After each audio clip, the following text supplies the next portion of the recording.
Hi, I'm Rebecca Balcárcel with Writers on Writing. Let's hear from Alex Temblador, an award-winning novelist, contributor to anthologies, and journalist. In classes, we read a lot of short stories or we read plays, and I'm always telling students, okay, we're going to analyze the character, and we try to look at their motives and we try to look at everything they say and do and think to understand Yeah. who they are. But you as an author, like students are asking me, well, did the author do that on purpose? Is that just an accident? Always, always. No. Right. But how do you create a character that has that depth and psychological like fullness? Yeah. I think it's such a simple thing that I think people don't believe me when I explain it.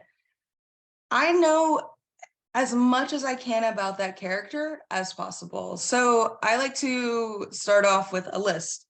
And I kind of envision it as my character going probably like to a therapist's office and going like, okay, what's their name, their age, where do they grow up, where do they live now, what's their address, what kind of home do they live in, do they own, do they rent, who are they married to, do they have kids, so very basic, like personal information, but I'll go deeper. What are their hobbies? What kind of music do they listen to?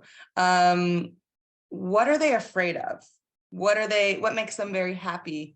What's their love language? What are they hopeful for? What are their quirks or things that get on their nerves? Kind of those things that are, that may change on a daily basis. It might have changed from when they were a kid to now, but like, who are they now? And sometimes I do think about them in the past, like, were they ever divorced? How does that impact who they are today? Were they bullied as a kid? How does that impact who they are today? So all the things that make up who I am, I need to know that about my character. And the thing is, I might not use any of that. I might only use 25% of that in the book. I might not need the rest, but I need to know all those things so I know what motivates that character, what to put in their path to as a foil, what to put in their path as a motivator, what's something that they need to grow and develop as it relates to that particular story. And so if you can fill out just that basic list, and I like to start off with that list, and I always kind of have it in a journal next to me when I'm writing. And then as I go, when I'm working on the book or whatever it may be, sometimes I learned something else I didn't realize about the character, and I make sure to write it down because I might not remember that they grew up, on Sunflower Street in Georgia, and I need to remember that for some reason by the end of the book. So I like to have all of that information written down. I have a lot of people in my creative writing classes do this for their character, but it really connects you to the character. It teaches you who they are, what they need, what they want, what's all of these different things that we all have to ask ourselves every day of our lives. Yeah, that would give you a very full picture of this person who becomes as real as any other real person. Yeah, Yeah, I have to inhabit them. And if I don't know these things, I can't do that. yeah. How do you get their voice to sound like them and not, I guess, not generic? Yeah, that's always fun to do. So once you do know all those aspects about them, for instance, I had a character in my second book who has a substance use disorder. He was raised very poor. He's a white man in his 50s, 60s, kind of in the book. And he's in a motorcycle club. And I was thinking, I could have him talk in many different ways, but what is really like who this man is? How can his speech kind of convey a lot about who he is? Well, he cusses a lot. That's going to tell you that he gets like angry very quickly. He also doesn't speak a lot. So he might he takes a lot of long pauses. he actually speaks more through body language than he does through his actual words.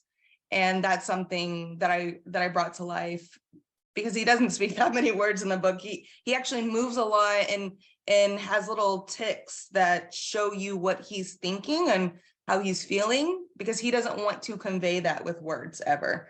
So you know, I like to play with body language. I think a lot of writers don't do that enough. I think they forget to help the reader really understand those characters. You have to bring them to life. You have to make them visualize what they're doing and why they're doing it and what they're saying without saying things.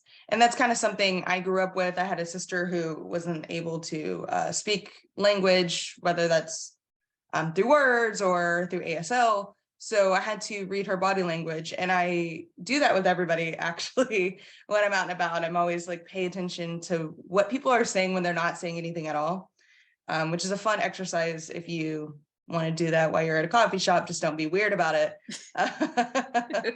But yeah, and then if I do want to focus on like their speech, understanding the difference between dialect and accent, and how dialect and accents impact the way we speak. So, you know, dialect is accent, but it's also like specific words you use that are relevant to the place in which you grew up, the time in which you grew up, your racial and ethnic background, your the people who raised you. So we speak very similarly to our parents, but then that gets impacted by how much we travel, where we move, where we live, what kind of TV shows and movies we watch. And so all of those things can impact the words we speak. Colloquialisms, I love using those, and slang. And that is determined, of course, by like history, time, age, part of the country we live in. There's so many ways to really break down the voice and, you know, bring that character to life through it. We're trying to sell another book of mine, and I love this character's voice. She's so angry that everybody has gotten her story wrong. And so it's a first person story, and she tells the whole story, and she's kind of angry, but she's also sarcastic and brash and blunt. But there's kindness to it too. So who we are kind of comes out through our voice, and I try to tap into that. Yeah. Wow. And this is, I know you've succeeded with this because your characters are very alive and they feel very fully human, and you have compassion even for, you know, the bad guy or the person who is against the main character. Still that person has their psychology, their life, and so not only is the main character very round, but the whole world is populated with you know, alive people. So Thank you. brava. Thank you. I'm That's the so goal. glad. That's the goal. Yes. Yeah. Oh, well, thank you so much for talking with us today. Yeah, thank you so much, and good luck with everybody's writing. Yeah.